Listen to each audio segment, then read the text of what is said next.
यहीं खत्म। अब कभी किसी को कुछ पता नहीं चलेगा।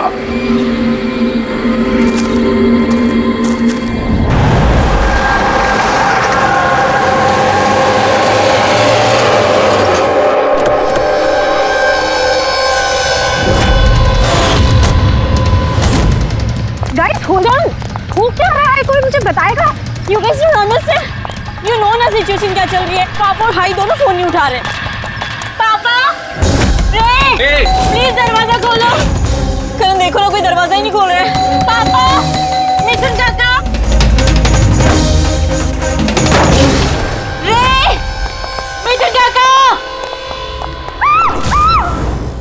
Oh my God, रे। Oh my bro. He's no more.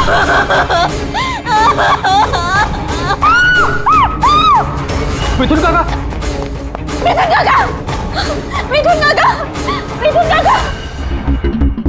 बेहोश।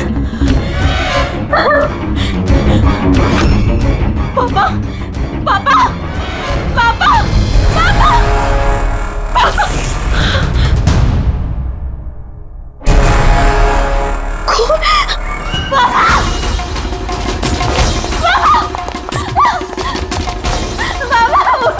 देखो ना जरा पापा को क्या। शीतल अंकल सीधा। प्लीज जल्दी डॉक्टर को बुलाओ करो। काम करने जाओ। तारा, पापा, तारा। अंकल डोंट एम्बुलेंस को कॉल करो अर्जेंट। शीतल, जब तुम वहाँ खंडाला में थी तब ये सब हुआ? हाँ जी सर, एक्चुअली वहाँ हमारी प्रॉपर्टी को लेके कुछ प्रॉब्लम्स चल रही थी, इसीलिए मैं और करण वहाँ गए थे। करण? जी, ही इज माय लॉयर। अच्छा। सर वो लैंड शीतल के नाम पे थी, इसलिए उसे वहाँ होना ही था। यस सर, बहुत इंपॉर्टेंट मीटिंग थी। आप? She is Tara, my assistant. हाँ तो शीतल, जब तुम खंडाला में जा रही थी तब घर पर सिर्फ तुम्हारे पिताजी कल्याण जी और तुम्हारा भाई रे और ये मिथुन था, है ना? हाँ सर, एक्चुअली करीब 8 साल पहले एक एक्सीडेंट हुआ था जिसमें पापा की आईसाइट चली गई। पापा देख नहीं सकते और मिथुन काका उनका अकेले ध्यान नहीं रख पाएंगे, इसलिए रे वो यहीं रुक गया। मुझे उन दोनों को अकेले छोड़ना ही नहीं चाहिए था।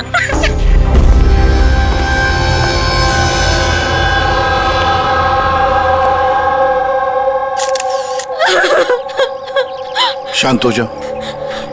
एक बात बताओ शीतल, तुम कह रही थी कि उनको अकेले छोड़कर जाना ही नहीं चाहिए था, क्यों? ऐसे क्यों लगा तुम्हें? क्या तुम्हें डर था कि उनकी दोनों की जान को खतरा है, ऐसे कुछ होगा? नहीं सर, पर इतना जरूर पता था कि रेकी उसके फ्रेंड्स के साथ ना कोई बड़ी प्रॉब्लम चल रही थी। फ्रेंड्स के साथ? और वो लोग एक दूसरे को ब्लैकमेल कर रहे थे किसी चीज को लेके।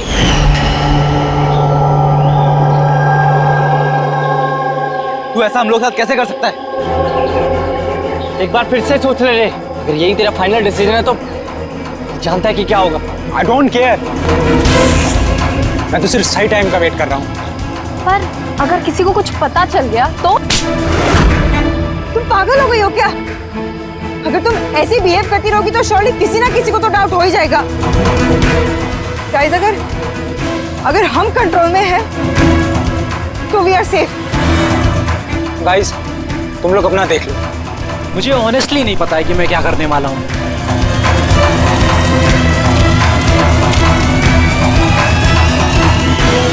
मुझे रे पे बिल्कुल भरोसा नहीं है।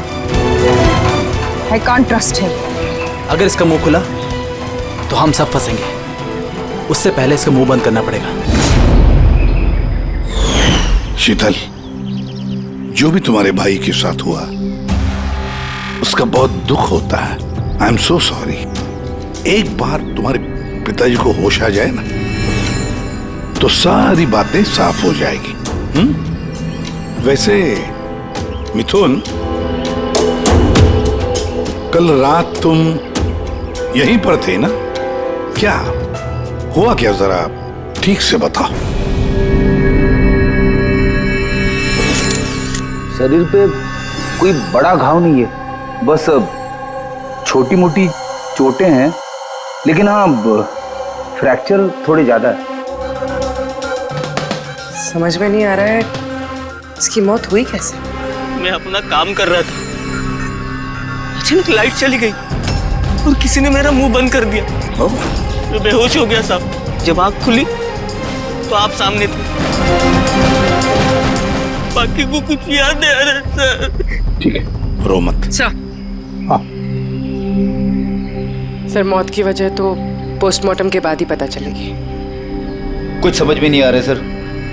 जिसने भी खून किया है सोच समझ के किया है, बड़ा ही चालाक है खूनी। एक काम करते हैं, इस घर को फिर से अच्छी तरह से चेक करते हैं।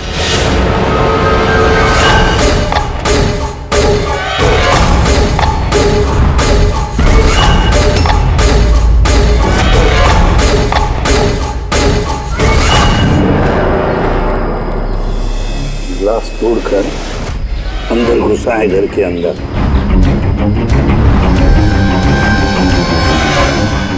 ये देखो, खून लगा है उसका अंदर घुसते वक्त या भाग जाते वक्त।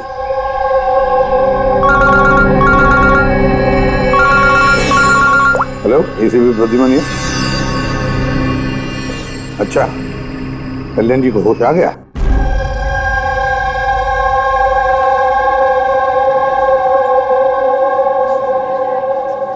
पापा, कल्याण जी, मैं सीआईडी से एसीपी प्रद्युमन। आप मुझे बता सकते हैं क्या हुआ? मैं अपने घर पर था, मुझे तो सिर्फ आवाजें सुनाई देती। रे जोर जोर से चिल्ला रहा था, चीजें यहाँ वहां फेंकी जा रही थी, बहुत शोर था, पता नहीं क्या क्या हो रहा था। और फिर सडनली बाएं हाथ से कोई भाग कर आया और उसने मुझे चाकू मार दिया, शायद बाएं हाथ से। और इससे पहले कि मैं रे को कुछ रे ठीक है, रे ठीक तो है? शीतल, शीतल, शीतल, तुम कुछ बोल क्यों नहीं रही? हे भगवान, हे भगवान। जो भी कुछ हुआ हम उसे बदल तो नहीं सकते, लेकिन जिसने भी आपकी बेटी की जान ली है उसे सजा दिलाने की पूरी कोशिश करेंगे। हाँ कल्याण जी, आपने कहा कि कोई बाएं साइड से आकर उसने आप पर चाकू का वार किया है, लेफ्ट हैंड साइड से। ये कुछ खास बात याद आती है उस आदमी के बारे में? हाँ, कोई खास बात? हाँ, वो जरूर लेफ्ट हैंडेड था, लेफ्ट हैंडेड था वो। ये आप कैसे कह सकते हैं? सर, मुझे पता चल जाता है, मेरी सेंसेस बहुत स्ट्रांग है। उसने जब मुझ पे वार किया, मैंने उसका हाथ पकड़ लिया था और वो इतना स्ट्रांग था, वो जरूर लेफ्ट हैंडेड था सर, 100% लेफ्ट हैंडेड था। तो क्या डॉक्टर साहब, ये जो जख्म है इनके शरीर पर, वो वाकई किसी खब्बू आदमी ने बनाया? यस सर, घाव के निशानों के हिसाब से यही लगता है। चलो सर, कुछ तो सुराग लगा। हाँ, ये चारों के चारों दोस्त रे को धमका रहे थे। गड़बड़ है, कुछ न कुछ तो गड़बड़ जरूर है इन चारों में। तनिषा, अंकिता, विवान और सैम। उठाओ इन चारों को, उठाओ।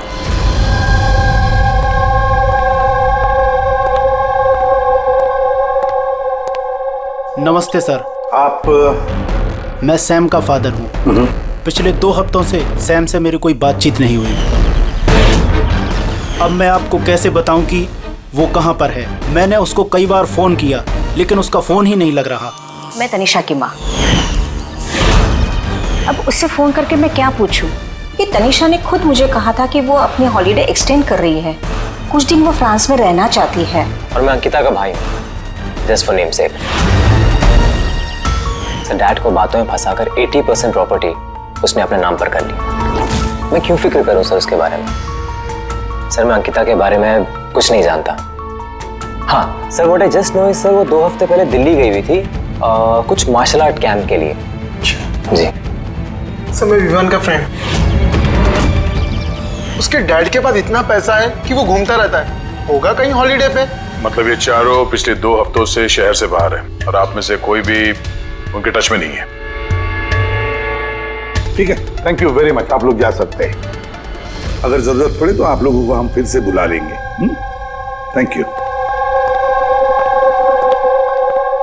जरा 1 मिनट, क्या आप बता सकते हैं कि सैम, तनिषा, विवान और अंकिता इन चारों में से कोई लेफ्ट हैंडेड है? कब्बू है? हाँ सर, मेरा बेटा सैम लेफ्टी है। अच्छा, क्यों सर? नहीं नहीं, ऐसे ही ऐसे। हाँ, आप लोग जा सकते हैं। Thank you.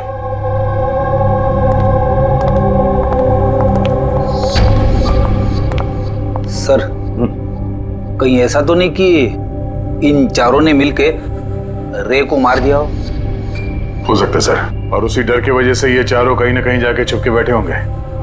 सर ये चारों की लोकेशन का पता चल गया। सर कल रात सैम, तनिषा, अंकिता और विवान, इन चारों की मोबाइल लोकेशंस शीतल के घर के 3 किलोमीटर के रेडियस में थी। सैम, तनिषा, अंकिता, विवान, रे, उन पांचों में कोई एक राज छुपा हुआ है। कोई ऐसा राज जो वो पांचों किसी को बताना नहीं चाहते थे। वो राज अपने पास ही रखना चाहते थे। हो सकता है ये रे कमजोर पड़ गया हो, बस तो राज किसी को पता ना चले। रे किसी को ना बताए, इसलिए रे को खत्म कर दिया। ये पता करना होगा सर कि वो कौन सा राज था जिसकी वजह से रे की जान चली गई। सर एक बात समझ में नहीं आ रही है, ये चारों फरार क्यों हो गए? इन्हें तो खून करते हुए किसी ने देखा ही नहीं। एग्जैक्टली, लाइट चली गई थी सर, और वो कल्याण जी देख नहीं सकते थे और नौकर मिथुन बेहोश पड़ा था, तो वहां से भागकर कोई शक अपने ऊपर ओढ़ के क्यों लेगा? सर पता नहीं क्यों ऐसा लगता है कुछ मिसिंग है। सर ट्रेस करना शुरू करते हैं सर।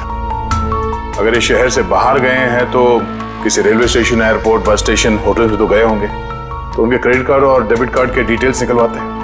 कहीं से भी हो, जहां से भी हो, इन चारों के लोकेशन के बारे में हमें इंफॉर्मेशन चाहिए, जल्द से जल्द। अब बोल सारूं क्या?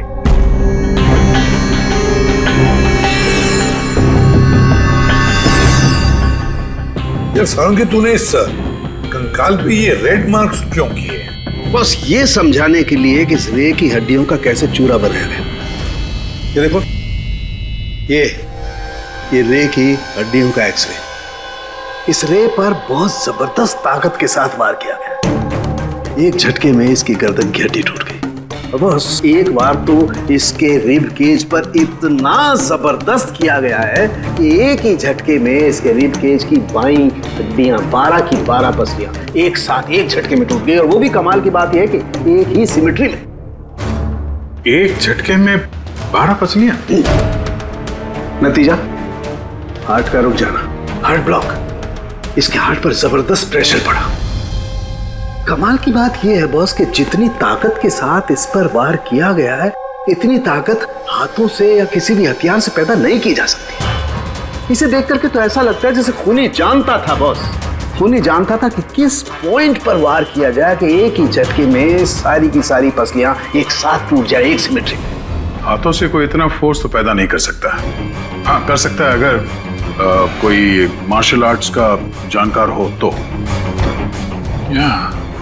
जैसे कुंग-फू, कराटे, ताइक्वांडो, इन सब में खास किस्म के मूव्स होते हैं जिससे इतना फोर्स पैदा किया जा सकता है। ये हो सकता है बस। अभी अटैक उसी ने किया जिसे मार्शल आर्ट्स की जानकारी है, जैसे आर्मी बैकग्राउंड का कोई। Martial arts? वो लड़की भी तो गई है ना दिल्ली में मार्शल आर्ट्स का कैंप अटेंड करने के लिए। क्या नाम है उस लड़की का? अंकिता। अंकिता के भाई ने तो हमें ये बताया। Sir what I just know sir, वो 2 हफ्ते पहले दिल्ली गई हुई थी कुछ मार्शल आर्ट कैंप के लिए। और सर कत्ल की रात उसका फोन शीतल के घर के आसपास ही था, उसी ने किया होगा। सैम के साथ मिलके। कल्याण जी पर जिसने भी चाकू का वार किया था वो आदमी खब्बू था, लेफ्ट हैंडेड। हाँ सर, मेरा बेटा सैम लेफ्टी है। ये हो सकता है क्योंकि शीतल के घर की जिस खिड़की पर से हमें वो ब्लड सैंपल मिला था उसका डीएनए सैम के डैड के डीएनए के साथ मैच होता है। मतलब सैम वही था और अंकिता भी। बस अब हमें ये पता लगाना है कि ये सैम, तनीषा, अंकिता और विवान इस वक्त है कहां पर। अच्छा, आप कैब ड्राइवर, आप उस वक्त कहाँ थे?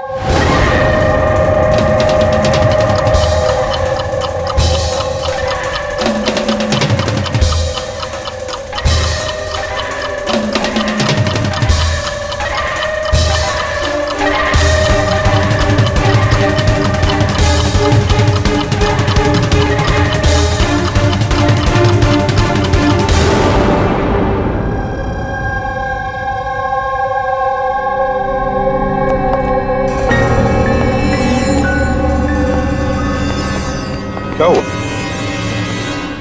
सर, सैम एक टूरिस्ट टैक्सी लेकर पूना चला गया। टैक्सी ने जहाँ उसे ड्रॉप किया उसका एड्रेस थोड़ी देर में मिल जाएगा। सर, पिछले 24 घंटे में ये तनीषा ने पंचगनी में अपना एटीएम कार्ड 3 बार यूज किया सर। ये अंकिता तो बड़ी अजीब है। दिसंबर 2017 में इसने बोरिवली के ज्वाला डी मार्केट से 5 सिम कार्ड खरीदे थे।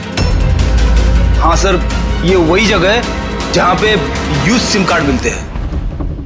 और सर, ये सब के सब 10 दिसंबर 2017 को महाबलेश्वर गए थे और 14 दिसंबर को लौटे। सर, इन्हें लग रहा था कि इन्हें कोई पकड़ेगा नहीं, लेकिन इनसे एक गलती हो गई। ये जो अंकिता है सर, इसने जो सिम कार्ड्स लिए थे उसकी लोकेशन हमें महाबलेश्वर से 15 किलोमीटर आगे हाउस होल्ड में मिली। हाँ, brilliant job, absolutely brilliant job. बस अब नाउ नो वेस्टिंग टाइम, हम टीम बनाते हैं और काम शुरू करते हैं। लेकिन सर 5 सिम कार्ड, वो भी यूज्ड, कर क्या रहे हैं ये लोग? जो भी कर रहे हैं करने दो, पर पछताएंगे जरूर, बहुत पछताएंगे।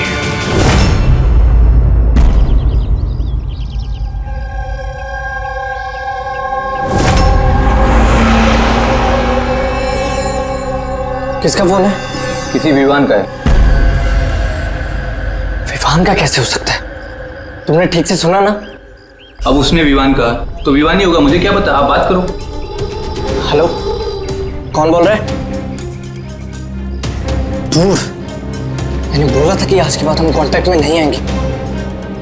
तो कॉल क्यों किया? और तुझे पता कैसे चल रहा कि मैं यहाँ हूं? ओके, तो वहीं रुक, मैं आ रहा हूं।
बीच रास्ते इसकी बॉडी मिली है सर। किसी ने दिन दहाड़े भरे मार्केट में गोली मारी है। लॉन्ग डिस्टेंस शॉट था, ऑब्वियसली स्नाइपर होगा। स्नाइपर लॉन्ग डिस्टेंस से गोली चलाई, मतलब किसी को पता भी नहीं चला होगा कि गोली चली कहां से और फिर गोली चलाई किसने। Anyway, thank you very much. जी सर। सर हम लोग तनीषा तक पहुंचने ही वाले थे कि किसी ने इसे भी मार दिया। वही तो सर, ये इत्तेफाक तो नहीं हो सकता सर।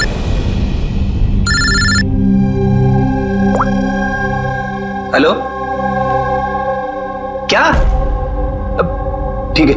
क्या हुआ? सर, पुणे पुलिस स्टेशन से फोन था, किसी ने सैम को मार दिया। What? Oh my God. Sir, वो जिस लॉज में रुका था उसी लॉज के पास। सर, ये जरूर विवान और अंकिता का ही काम है। ये कोई सीक्रेट है जिसे छुपाने के चक्कर में ये लोग आपस में एक दूसरे का खून कर रहे हैं। अपनी जो भी है उसे पता कैसे चलता है कि हम किसके पास जाने वाले हैं? 4 में से 2 बज गए हैं, विवान और अंकिता।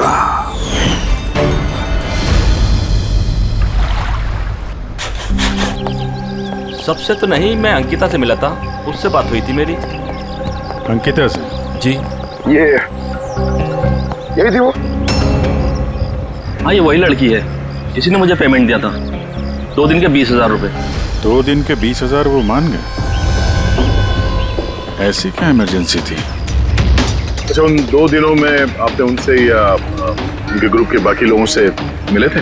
नहीं सर, मैं किसी से नहीं मिला। मैंने उस लड़की को ऑफर किया था कि हमारे पास कुक और क्लीनर दोनों हैं, लेकिन उस लड़की ने मना कर दिया कि मुझे कोई हेल्प नहीं चाहिए। और उसने कहा कि आप 2 दिन के बाद आइए, जब हम यहाँ से चले जाएं। और 2 दिन के बाद जब मैं वापस आया तो यहाँ सब कुछ वैसा का वैसा ही था, कोई गंदगी नहीं, कोई कचरा नहीं, सब साफ सुथरा था एकदम। अच्छा, उसके बाद आपने ये जगह किसी और को दी? नहीं सर, हमें जगह का रिनोवेशन कराना था, इसके लिए हमने जगह बंद कर दी थी। आपके क्लीनर को जरा बुलाइए, उससे कुछ बातचीत करना चाहते हैं। मैं भेजता हूँ। बिना क्लीनर और बिना कुक के 2 दिन यहाँ पे रहे, कुछ ना कुछ तो खिचड़ी पकी रही थी यहाँ पे। ये कॉटेज की सफाई तुम्हें करते हो? जी सर। चलो।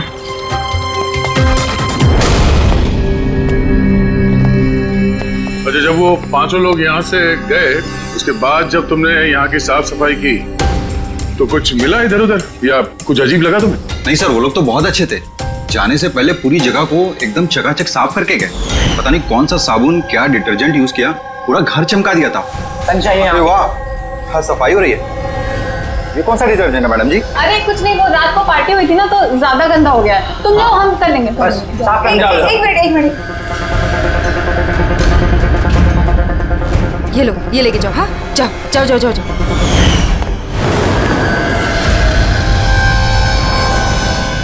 बहुत महंगी है सर, मैंने तो पहनी नहीं कभी, वरना लोग कहते चोरी की। महंगी तो है, पर फिलहाल ये महंगी घड़ी हमारे पास रहेगी।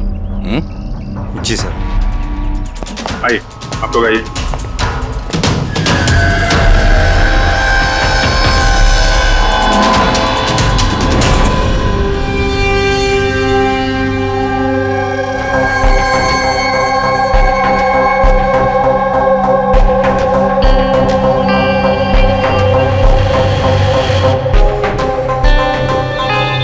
सर, सैम, तनीषा और रे तीनों का तो मर्डर हो गया है।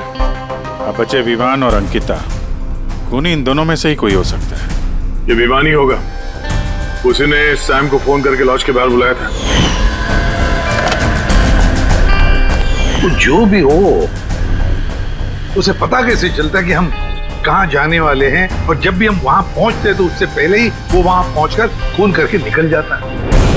सैम किस लॉज में ठहरा है और तनीषा रोड पर कहाँ मिलेगी, ये सारी इन्फॉर्मेशन तो हमारे पास थी ना, उन तक कैसे पहुंची? सर, शायद वो लोग एक दूसरे के कांटेक्ट में हो। नहीं पूर्वी, बिल्कुल नहीं, क्योंकि लॉज के मालिक ने बताया कि सैम को जब विवान का फोन आया तो सैम को झटका लग गया। मैंने बोला था कि आज के बाद हम कांटेक्ट में नहीं आएंगे, कॉल क्यों किया? बॉस, क्राइम सीन पर ये जो शोपीस मिला है, इस पर ऑक्सीजन प्रोड्यूसिंग डिटर्जेंट मिला है। इसे ऑक्सीजन प्रोड्यूसिंग डिटर्जेंट से साफ किया गया है। ये क्या है? फ्रेडी, एक ऐसा डिटर्जेंट होता है जिससे सारे के सारे एविडेंस एकदम साफ किए जा सकते हैं, खून के निशान तक। हमें कोई डीएनए नहीं मिल सकता। मतलब सर ये हॉलिडे होम में खून हुआ था? एग्जैक्टली। और हाँ, ये घड़ी, इस पर अलग अलग लोगों की उंगलियों के निशान तो हैं ही, साथ ही इस पे मुझे किसी का डीएनए भी मिला है। तो शायद रे इसी खून का पर्दाफाश करने वाला होगा। पूर्व एक काम करो, ब्यूरो में जाओ, खून की रिपोर्ट्स चेक करो, मिसिंग पर्संस की रिपोर्ट्स चेक करो, देखो किसी भी रिपोर्ट में इस घड़ी का जिक्र किया है क्या। यार इन 5 में से बचे हैं 2, विवान और अंकिता। अगर खूनी विवान या अंकिता को कांटेक्ट करना चाहे तो फिर वो जो 5 यूज्ड सिम कार्ड्स है ना, वो इनके पास होंगे। उन्हीं में से किसी नंबर पर वो फोन करेगा, है ना? वो नंबर ट्रैक करते हैं। सर, तनीषा का खून हुआ पंचगनी में, सैम का खून हुआ पुणे में। दोनों जगहें 100 किलोमीटर दूर, जबकि खून हुए सेम टाइम पे। और एक ही टाइम पे कोई 2 जगहों पे कैसे हो सकता है सर? कोई तो है जो इस प्लान में शामिल है। मान लिया गया कि कोई और है इस खूनी के साथ। एक बार ये विवान और अंकिता हमारे पंजे में आ जाए ना, तब सारे सवालों का जवाब मिल जाएगा। एक काम करो अभिजीत, साइबर डिवीजन से एक हैकर को बुला दो।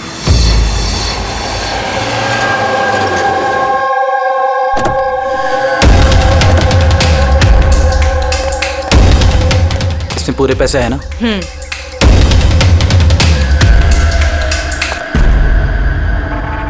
एक मिसिंग रिपोर्ट तो दर्ज हुई है जिसमें इस घड़ी के बारे में लिखा हुआ है। कोई रणधीर कुमार नाम का एनआरआई था। कब फाइल हुई थी ये रिपोर्ट? 6 दिसंबर 2017। कोई करण जोशी ने फाइल की थी। जी ये देखिए।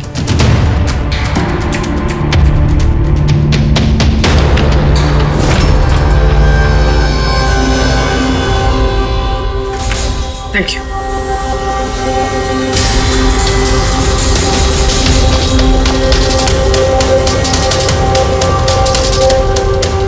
कहीं उन लोगों ने इस रणधीर को तो नहीं मार डाला? और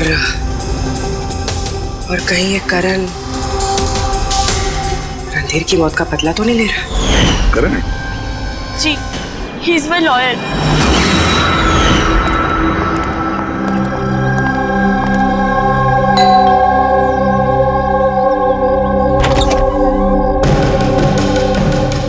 गुड टू सी यू।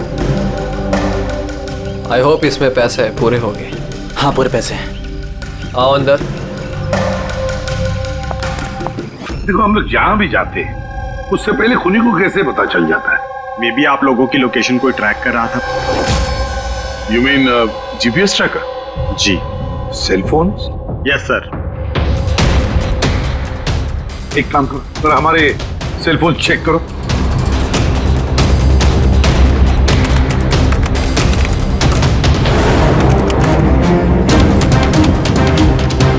तुमने पैसे मांगे थे, हम लेकर आए हैं।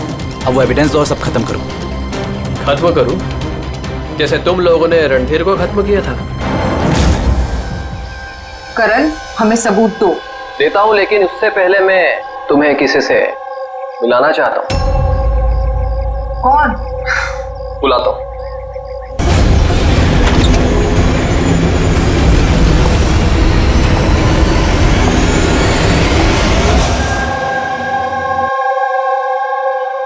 सर देखिए, आप लोगों के फोन हैक्ड हैं। व्हाट? हैक्ड? पर कैसे? आपके फोन में हिडन स्पाईवेयर है जिससे आपके सारे ईमेल्स, कॉल, मैसेजेस, सब चीजों को ट्रैक किया जा रहा था। लेकिन हमारे फोन हैक कौन कर सकता है? और कब किए होंगे? फोन तो ज्यादातर हमारे साथ ही रहते हैं। एक minute Abhijit, I see you. हमारे फोन्स को उसी वक्त उसने हैक किया है। और अभिजीत सर, दया सर, आप दोनों के फोन को शायद उसने एसीपी सर के फोन से हैक कर दिया होगा।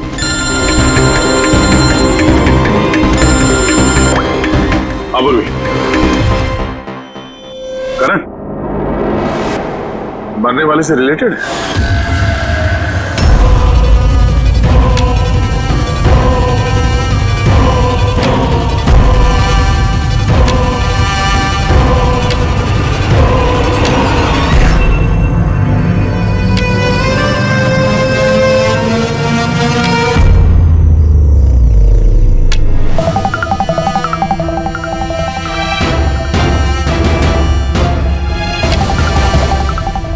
जो सजा रणधीर तुम लोगों को देने वाला था, अब हम तुम्हें देंगे।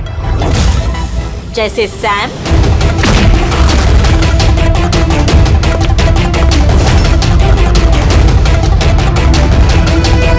तनीषा और रे को दी। अब तुम दोनों की बारी है। तभी रणधीर की आत्मा को शांति मिलेगी। इसी घर में मारा था ना तुमने रणधीर को?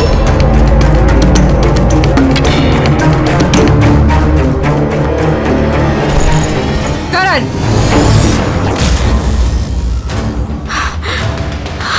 तुम्हारे पास कोई सबूत नहीं है ना? तुमने हमें फंसाया है ना? हाँ?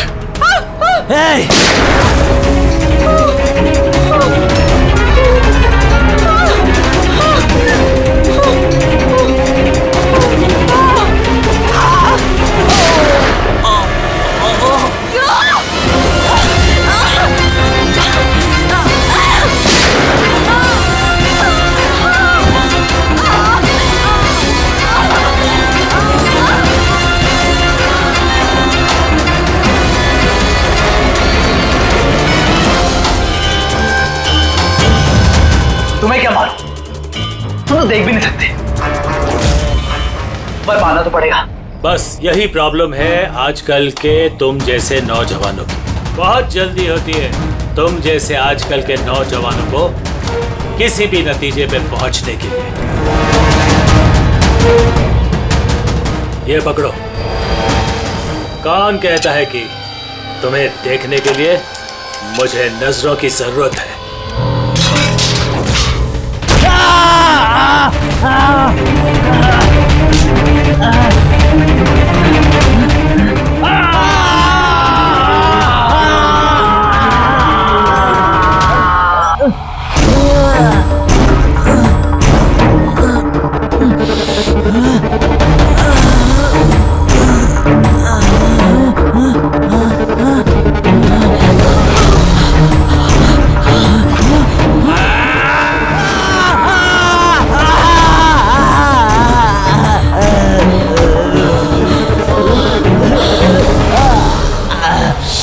शीतल बेटा, तुम ठीक तो?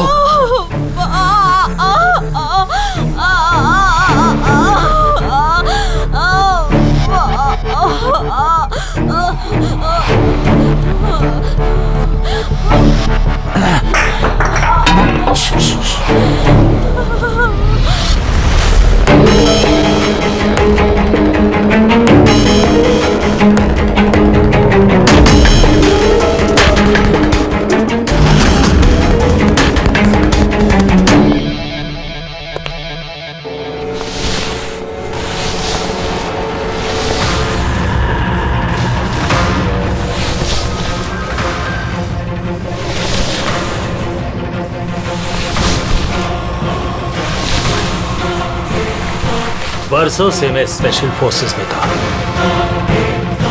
दुश्मनों को तो मैं चुटकी भर में सूंघ कर निकाल देता था। फिर तुम तो बच्चे हो।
मैं तो अंधा हूं ऑफिसर, लेकिन आप देखकर बताइए कि मैंने उसका सारा शरीर बेकार कर दिया है या नहीं,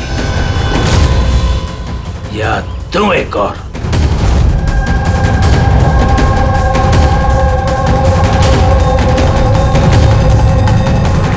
शीतल, रणधीर तुम्हारा भाई था और कल्याण जी रणधीर तुम्हारा बेटा है ना।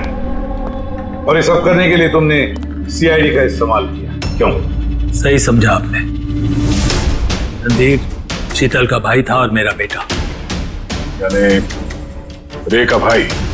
नहीं, रे मेरा बेटा नहीं था, उसे तो सिर्फ मैंने इस्तेमाल किया था। हमें गुमराह करने के लिए, ताकि हम विवान, अंकिता और सैम तनीषा के पीछे लग जाए और उन्हें सजा दिलवाए, ताकि आपका बदला पूरा हो सके। हम उसे मारना नहीं चाहते थे। रणधीर एक्सचेंज प्रोग्राम का स्टूडेंट था, एकदम सीधा लेकिन बहुत पैसे वाला। अंकिता हमेशा से ही एक हाई फाई लाइफ जीना चाहती थी, उसी ने ये प्लान बनाया और रणधीर को किडनैप करके इससे पैसे मांगने। कितना रैंसम मांगा था तुम लोगों ने? 5 करोड़। फिर भी मार दिया तुमने उसे। रणधीर भाग रहा था, अंकिता को गुस्सा आया और उस 1 सेकंड के नॉनसेंसपन में उसने उसे मार दिया और हम सब घबरा गए, कुछ समझ नहीं आई कि क्या करें।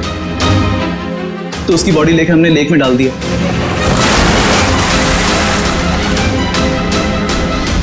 रे को ये बात हजम नहीं हुई है और यहीं पर तुम्हारा प्लान गड़बड़ हो गया। सर, वो रणधीर की इंडिया में सारी रिस्पॉन्सिबिलिटी मेरी थी। कल्याण अंकल और शीतल तो न्यूयॉर्क में थे, लेकिन रणधीर का केयरटेकर मैं यहाँ था। इन लोगों को पैसा देने के बाद भी इन्होंने रणधीर को नहीं छोड़ा, मार दिया। तो मैं घबरा गया, मुझे कुछ समझ नहीं आया। फिर एक दिन रे का कॉल आया। मुझे बिलीव नहीं हो रहा है कि हमने उसको। I'm sorry कुछ नहीं होगा तुम्हें। तुम सिर्फ हमें बता दो कि बाकी के दोस्त लोग कहाँ हैं। अंकल वो सब बाहर चले गए। जब तक ये रणधीर का केस सॉल्व नहीं हो जाएगा ना अंकल, वो वापस नहीं आएंगे। कहाँ है वो? मुझे उस बारे में कुछ भी नहीं पता। रे तो हमारे पास था ही, बस उन चारों को पकड़ना था, और ये काम हम अकेले नहीं कर सकते थे। तो इसीलिए तुमने हमारा इस्तेमाल किया, क्यों? रे से सारी इंफॉर्मेशन निकालने के बाद तुम लोगों ने उसे एक दर्दनाक मौत दी, ताकि हम लोग वो केस इन्वेस्टिगेट करें और ये सारी कहानी निकल के सामने आए। साथ में हमें सारे एविडेंसेस दे दिए, उन चारों के मोबाइल नंबर्स, और सैम जिस पैथोलॉजी लैब में काम करता था वहां से उसके ब्लड सैंपल मंगवा दिया। हम सबके फोन्स हैक किए। काफी अच्छी प्लानिंग थी। लेकिन एक बात भूल गए तुम, सजा देने का काम तुम्हारा नहीं, कानून का है। रणधीर की मौत का बदला तो तुमने ले लिया, लेकिन सजा अपने आप को दी है, अपने आप को।